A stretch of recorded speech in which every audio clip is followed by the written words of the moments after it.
পারিবারিক জীবনে একটা প্রধানতম জিনিস হচ্ছে ওয়ামিন আয়াতিহি আন খালাকালাকুম মিন আনফুসিকুম আজওয়াজাল লিতাসকুনু ইলাইহা ওয়া জাআলা বাইনাকুম মাওয়াদ্দাতান ওয়া রাহমা।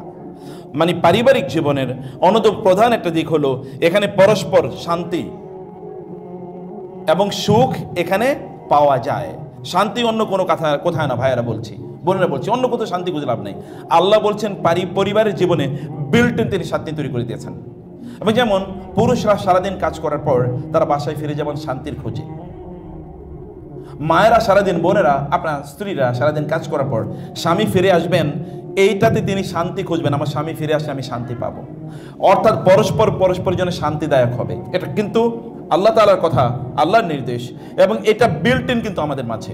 যেমন বোনেরা তারা কিন্তু ভেরি লাভিং, তারা কিন্তু ভালোবাসার একটা মন তাদের আছে। নারীরা তো এমনি কোমল, তাদের ভালোবাসার মন আছে। পুরুষরা তো এমনি তারা মানে আপনার কি খুব শক্তিশালী হৃদয়ের শরীরের অধিকারী, ফলে তারা বাইরে থেকে আয় ইনকাম করে ঘরটা যেন সত্যি একটা শান্তির নীড় হয়, এই যোগ্যতা তাদের আছে। কিন্তু এখন আমাদেরকে মিডিয়া, কালচার ইত্যাদি ইত্যাদি আমাদেরকে বিভিন্ন জায়গায় নিয়ে যাচ্ছে। এগুলো থেকে বাঁচাতে হলে আমাদের যে বিল্ট ইন ন্যাচারাল ফেতরাতি যেই অবস্থা আমাদের ছিল সেই অবস্থা আমাদের থাকা দরকার। আল্লাহ তাআলা বলেছেন পারিবারিক জীবনের কেমিস্ট্রি হচ্ছে দুইটা। এখন তো আমরা কেবল ফিজিক্স নিয়ে আছি। ফিজিক্স মানে কি, কে দেখতে কত সুন্দর, এটাই কেবলমাত্র, কিন্তু কেমিস্ট্রি কোথাও নাই। মূলত দরকার তো কেমিস্ট্রি। কেমিস্ট্রি কি? কেমিস্ট্রি হচ্ছে হার্ট, আপনার হৃদয় আসলে কি আছে। আর কেবল শরীর সর্বস্ব জীবন না, চেহারাই কেবলমাত্র সব কিছু না। চেহারা তো আছেই, একজনের চেহারা একেবারে ধরেন বিশ্ব সুন্দরী এরকম একটা টাইপের, কিন্তু তার চরিত্র হচ্ছে একেবারে মানে ওই 2-4 দিন থাকা যায়, এরপর আর থাকা যায়। একটা মাকাল ফলের মতো। মাকাল ফল তো দেখছেন আপনারা, মাকাল ফল। আরেকজন হচ্ছে বডি বিল্ডার পুরুষ, ওই আরেক টাইপের মাকাল ফল। এর বাইরে কিছু না, দেখতে হয়তো সুন্দর কিন্তু চরিত্রটা কি একেবারে তার বিপরীত। এরকম তো হলে চলবে না, বরং আপনার ভিতর থেকে ভালো মানুষ হতে হবে। চেহারা কয়েকদিন পরে চেহারার প্রতি আকর্ষণ কমে যাবে, কিন্তু চরিত্রের প্রতি মানুষের আকর্ষণ কখনোই কমে না, খুবই দরকার। একজন রাসূলুল্লাহ আল্লাহ তাআলা বলেছেন পারিবারিক জীবনে কেমিস্ট্রি হলো দুটো, আল মাওয়াদ্দা, ইন্টেন্স লাভ। ইন্টেন্স লাভ মানে কি, স্বামী এবং স্ত্রী আরেকজনকে পাগলের মতো ভালোবাসবে। পাগল মানে কি, অর্থাৎ দুইজন ধরে হাসতেছে, বাইরে থেকে কেউ এসে বলবে দুইজনে এটা পাগল হয়ে গেছো নাকি, তোমরা এরকম করছো কেন, পাগল হয়ে গেছো নাকি, এরকম করছো কেন। মানে হাসতে অথবা লুটিয়ে পড়তেছে একজন আরেকজনের গায়ের উপর। এমন কি কারণে হাসতেছি, কিছুক্ষণ পরে আমরা কি নিয়ে হাসা শুরু করছিলাম ভুলে গেছে। এইটা হচ্ছে কোরআনের কথা, আল মাওয়াদ্দা। এবং 2 নম্বর হচ্ছে কি, রাহমা, ওয়া জাআলা বাইনাকুম মাওয়াদ্দাতাও ওয়া রাহমা, এবং রাহমা। এবং ইন্টারেস্টিংলি দুটো শব্দ এখানে নাকেরা মানে ইনডেফিনিট। আপনার ইংরেজি গ্রামার যারা পড়েছেন, ইনডেফিনিট মানে হচ্ছে নির্দিষ্ট কোনো মাওয়াদ্দা, রহমত না, মানে একজন আরেকজনের প্রতি অনুগ্রহ করবেন। অনুগ্রহ মানে কি, আমি গতকাল একটা ভিডিও দেখছিলাম, ভিডিওতে দেখলাম একজন নারী, তিনি প্রচণ্ড বৃদ্ধা, আমার মনে হয় তার বয়স হবে 90, আর তার স্বামীর বয়স 100 সুই। এই স্বামী কি করছে, তার স্ত্রীর মাথাটা টিপিয়ে দিতেছে, পাটা টিপিয়ে দিচ্ছে। I was just about to cry. সুবহানাল্লাহ। এই দৃশ্যকে এখন যুবক যুবতীদের মাঝেই তো আপনি দেখবেন না। এই বিয়ে হয়েছে আমার তো স্টুডেন্ট, এরকম ধরেন হাজার স্টুডেন্টের বিয়ে হয়েছে আমার, আমি নিজেও কত শত পড়াইছি মনে নাই। বিয়ে হওয়ার 1 মাস পরে আইসা কান্নাকাটি করে, স্যার আপনি তো বিয়ে পড়ে দিয়েছেন, এখন তো আর একসাথে থাকতে পারতেছি না, করণীয় কি। আরে মেয়ে 2-4 বছর তো হানিমুনেই যায়, তাহলে প্রথম দেখে 1-2 মাসের পর থেকে তাদের খোটাখুটি, সিমটি ইত্যাদি শুরু হয়েছে। তাহলে এরা 100 বছর কেমনি জীবনযাপন করলো, একজন আরেকজনকে যে মমতায়, যে ভালোবাসায় একজন আরেকজনের মাথা টিপিয়ে দিচ্ছে। বিশেষ করে নারীরা তো একটু দুর্বল হয়ে যায় এই কারণে, কারণ আমাদের দেশীয় প্রেক্ষাপটে এরা প্রচণ্ড স্ট্রেস নেয়। এক সন্তান জন্মের স্ট্রেস, তারপরে পারিবারিক স্ট্রেস, আর মহিলাদের তো একটা চরিত্র আছে, তা হলো যে তারা কোনোদিন ভালো খাবে না, সব ভালো খাবারটা সন্তানদের জন্য আর স্বামীর জন্য রেখে দেবে, আর নিজেরা সব পচা গান্দা ইত্যাদি এগুলো খাবে। এটা বোনদের এটা তাদের হার্টের পরিচয়, কিন্তু হার্টের পরিচয়টা দিয়ে লাভ কি, এটা হচ্ছে ব্রাদারদের আবার প্রবলেম। ব্রাদাররা হচ্ছে তাদের স্ত্রীদের জন্য কি লাগবে এগুলো খুঁজে নিয়ে আসা দরকার, তুমি এটা খাও, বসে নিজেরা খাওয়াবে, এই ভালোবাসা তো না। এগুলো আমরা আগে দেখছি, ছোটবেলায় দেখেছি, শুনেছি এরকম ভালোবাসার কথা। এবং ওই জন্য দেখেন আপনি আগের যুগে নারীরা তারা কিন্তু স্ট্রেংথ, যেমন আমার মায়ের বয়স এখন প্রায় 75, 76, 77, আল্লাহর রহমতে এখনও, কালকে আমি রাত্তাই তার পাটা একটু শুধু টিপিয়ে দিচ্ছিলাম, এতটুকুই, আর আল্লাহর রহমতে ভালো আছেন। কিন্তু এখনকার নারীরা, আমার স্ত্রীকে দেখা যায় তুলনামূলকভাবে আমার মায়ের চেয়ে একটু শারীরিকভাবে বেশি দুর্বল মনে হচ্ছে, যেন মানে পরিস্থিতি এরকম মনে হয়। আমি অন্যদিকে কথা বলছি, কারণ হচ্ছে আসলে আমরা সেভাবে টেক কেয়ার করি না আমাদের স্ত্রীদের, যেভাবে টেক কেয়ার করা দরকার ছিল। তার রহমত, একজন আরেকজনের প্রতি অনুগ্রহ করা, একজন আরেকজনের প্রতি অনুগ্রহের দৃষ্টিতে দেখে। আপনি ভাই বাইরের মানুষের প্রতি অনুগ্রহ দেখে লাভ কি? লাভ আছে, কিন্তু স্ত্রীর প্রতি অনুগ্রহ করলে 3 ধরনের লাভ আছে।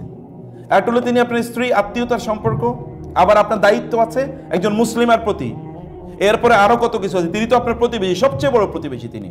এবং কেমন প্রতিবেশী? আপনার পাশের সিটি শুয়ে থাকেন সারাদিন, সব সময় আপনার পাশের সিটেই বসেন, মানে এরকম প্রতিবেশী। এর চেয়ে নিকটবর্তী প্রতিবেশী আর কই পাবেন আপনি? এর চেয়ে নিকটবর্তী প্রতিবেশী আর কোথাও নাই। এর কত ধরনের অধিকার আছে একজন নারীর অথবা একজন পুরুষের, মানে একজন স্বামী বা একজন স্ত্রীর। এটা অনুগ্রহ প্রত্যেকের প্রতি প্রদর্শন করা, দিস ভেরি ভেরি ইম্পর্টেন্ট। এবং একজনের প্রতি আরেকজন অনুগ্রহ করা, রাসূল সাল্লাল্লাহু আলাইহি ওয়াসাল্লাম বলেছেন, মাল্লাম ইয়ারহাম সগীরানা ওয়ালাম ইউক্কির কাবীরানা ফালাইসা মিন্না, সে আমার উম্মার অন্তর্ভুক্ত না যে ছোটদেরকে স্নেহ করে না, বড়দেরকে শ্রদ্ধা করে না। স্ত্রী যদি আপনার বয়সে ছোট হয় তাহলে তার প্রতি স্নেহ করে, এটা কিন্তু রাসূলের উম্মত হওয়ার একটা দাবি, এটা একটা বৈশিষ্ট্য। স্বামী যদি আপনাদের বড় হয় বয়সে, তাহলে তাকে শ্রদ্ধা করো কি আপনার রাসূলের উম্মত হওয়ার জন্য একটা অন্যতম প্রধান একটা কন্ডিশন, শর্ত। এগুলো আমাদের মাথায় রাখা দরকার।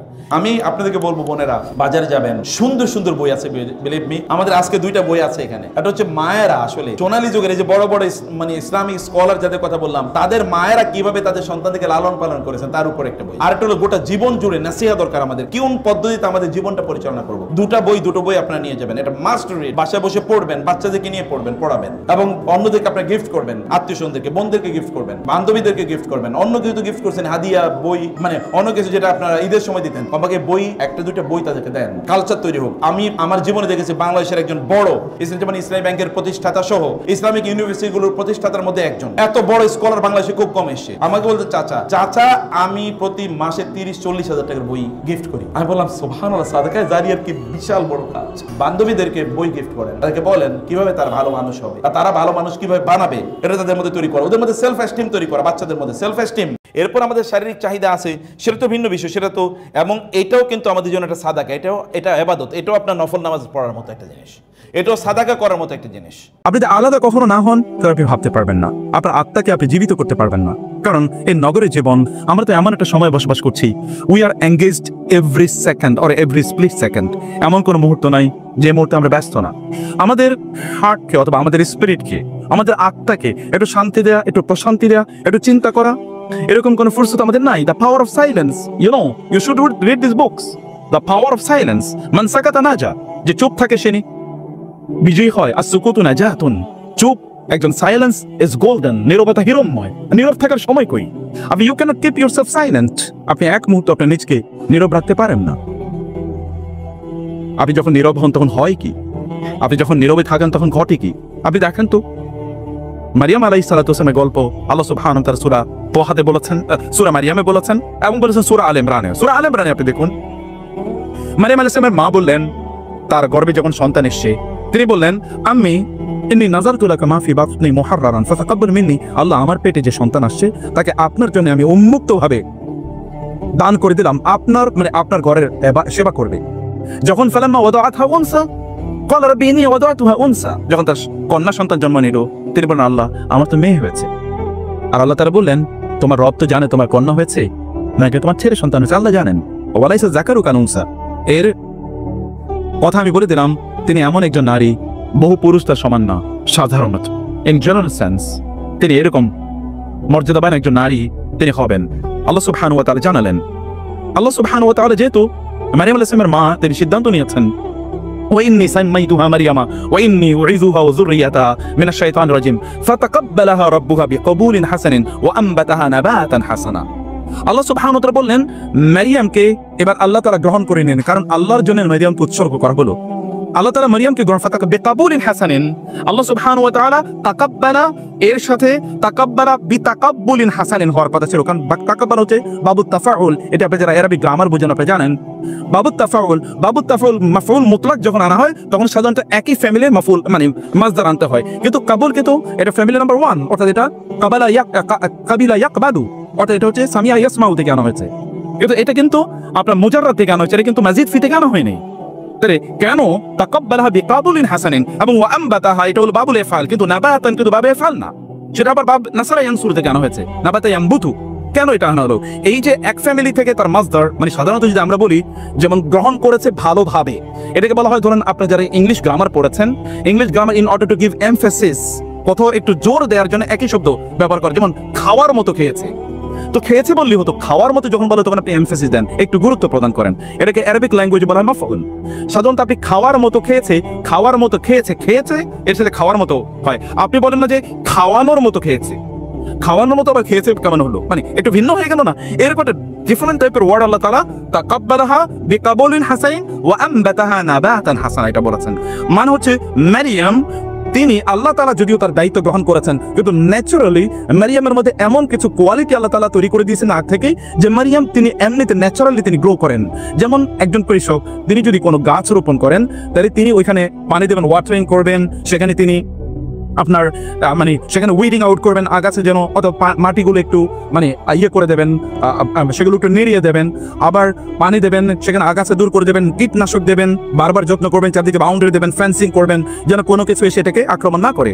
এটা হচ্ছে আপনার আউটওয়ার্ড মানে এক্সটার্নাল প্রোটেকশন। কিন্তু ইন্টারনালি কোনো গাছ এমনিতে without even the supervision or the take care of the farmers, কিছু গাছ কিন্তু এমনি বড় হয়, যেমন অ্যামাজন জঙ্গল, অথবা ধরেন আপনি যদি সুন্দরবনের কথা বলেন, মানে মারিয়ামের মধ্যে বিল্ট ইন কিছু কোয়ালিটি আল্লাহ তাআলা তৈরি করে দিলেন।